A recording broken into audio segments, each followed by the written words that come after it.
Friends, இன்னைக்கு ரெகுலராக work பண்ணிட்டு இருக்கும்போது எனக்கு திடீர்னு ஏதாவது சாப்பிடணும்னு போல தோணுச்சு. ஸோ நான் ஒர்க் பண்ணிட்டு இருக்க பிளேஸுக்கு பக்கத்தில் இருக்க பேக்கரி ஷாப்புக்கு போய் திருநெல்வேலி ஃபேமஸ் அல்வாவும் கொஞ்சம் பால்கோவும் வாங்கிட்டு வந்து சாப்பிட்டுட்டு இருந்தேன்.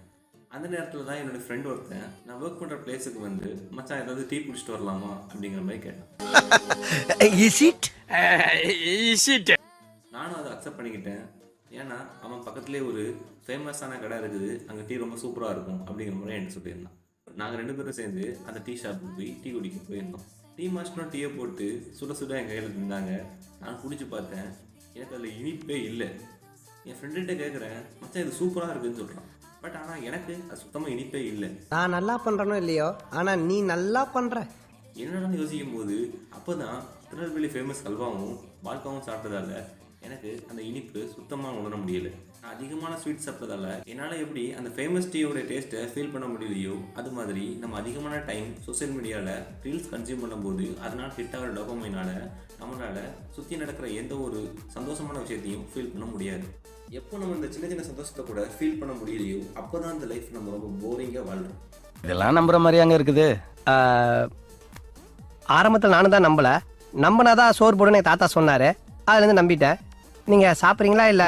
உண்மைதான் நம்புறேன். உனக்கு தெரிஞ்ச புள்ள வாங்க. இந்த சிக்கலான விஷயத்துலேருந்து நம்ம எப்படி சேவ் ஆகணும்னா, அதுக்கு தான் நம்ம லாஸ்ட் வீடியோவில் சொல்லியிருந்தோம், நம்ம மூளையை எப்படி ரீஸ்டார்ட் பண்ணலாம் அப்படிங்கிறத இந்த வீடியோவில் பார்க்கலாமா? ஃபர்ஸ்ட் திங், நீங்கள் எந்த மீடியாவில் அதிகமான டைம் ஸ்பெண்ட் பண்ணுறீங்களோ அந்த மீடியாவுக்கு 1 வீக் பிரேக் கொடுங்க. அதாவது அன்இன்ஸ்டால் பண்ணிடுங்க. அது யூடியூப்பாக இருக்கலாம், இன்ஸ்டாகிராமாக இருக்கலாம், நீங்கள் விளையாடுற கேம்ஸாக இருக்கலாம், எதுவாக வேணா இருக்கலாம். எந்த மீடியாவில் நீங்கள் அதிகமாக டைம் ஸ்பெண்ட் பண்ணுறீங்களோ அதை அன்இன்ஸ்டால் பண்ணிடுங்க.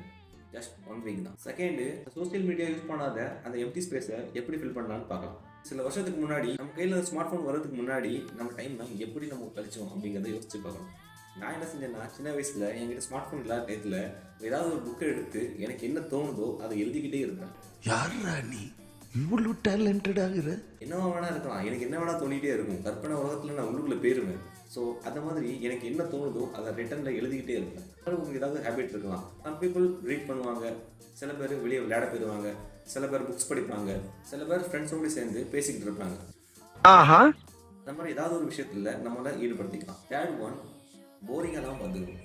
அதாவது அந்த எம்டி ஸ்பேஸில் ஏதாவது ஒரு ஆக்டிவிட்டிஸ் செய்யும்போது அது உங்களுக்கு போரிங்காக ஆச்சுன்னா பிளான் பி ஏதாவது ஒன்று ரெடியாக இருக்கணும். இப்போ நீங்கள் அந்த எம்டி ஸ்பேஸில் ஏதாவது எழுதணும்னு நினைக்கும் போது அது தடைப்பட்டு போச்சுன்னா பிளான் பி ரெடியாக இருக்கணும்.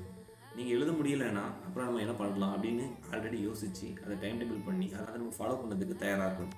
ஃபோர்த்து ஒன், இப்போ நான் சொல்லுற எல்லா விஷயத்தையும் நீட்டாக ஒரு டேபிள் பண்ணி அதை நம்ம ஃபாலோ பண்ண பழகிக்கணும். டேபிளில் ஃபர்ஸ்ட் காலத்தில் ஒரு ஆக்டிவிட்டி செய்யணும்னு நீங்கள் எழுதி வச்சிட்டிங்கன்னா அதை கண்டிப்பாக அதை நீங்கள் அந்த டைத்தில் செஞ்சே ஆகணும். இது என்ன பிரமாதம்? இது விட பெசலைட் ஒன்று இருக்கு, கூவிடா. இந்த ஒரு காரணமும் சொல்லக்கூடாது. அந்த டே முடியும் போது நீங்கள் ஃபாலோ பண்ண எல்லாத்தையும் நீங்கள் கரெக்டாக செஞ்சு முடிச்சிட்டிங்கன்னா உங்களுக்கு நீங்களே ஏதாவது ரிவார்டு கொடுக்கலாம். அதாவது உங்களுக்கு பிடிச்ச ஒரு விஷயத்தை நீங்கள் வாங்கி சாப்பிடலாம், நீங்கள் நினச்ச மாதிரி ஏதாவது ஒரு இடத்துக்கு போகலாம். உங்கள்கிட்ட பணம் இருந்தும் ஏதாவது ஒரு விஷயத்தை சாக்ரிஃபைஸ் பண்ணிட்டு இருப்பீங்க, அந்த விஷயத்த உங்களுக்காக நீங்கள் வாங்கி கொடுக்கலாம். ஃபைனல் ஒன், என் பேச்சை நானே கேட்க மாட்டேன். நம்ம ஒரு தடவை ஃபிக்ஸ் பண்ணிட்டேன்னா இந்த டேபிளில் இப்படி தான் நான் செய்யணும்னு ஃபிக்ஸ் பண்ணிட்டேன்னா அது செய்ய முடியாதது காரணம் நீங்களாக இருந்தால் கூட உங்கள் பேச்சை நீங்களே கேட்கக்கூடாது. ஸோ இந்த பிளானை நீங்கள் 1 வீக் சக்ஸஸ்ஃபுல்லாக முடிச்சிட்டிங்கன்னா அடுத்த ஒரு வீக்கு பிளான் போடுங்க.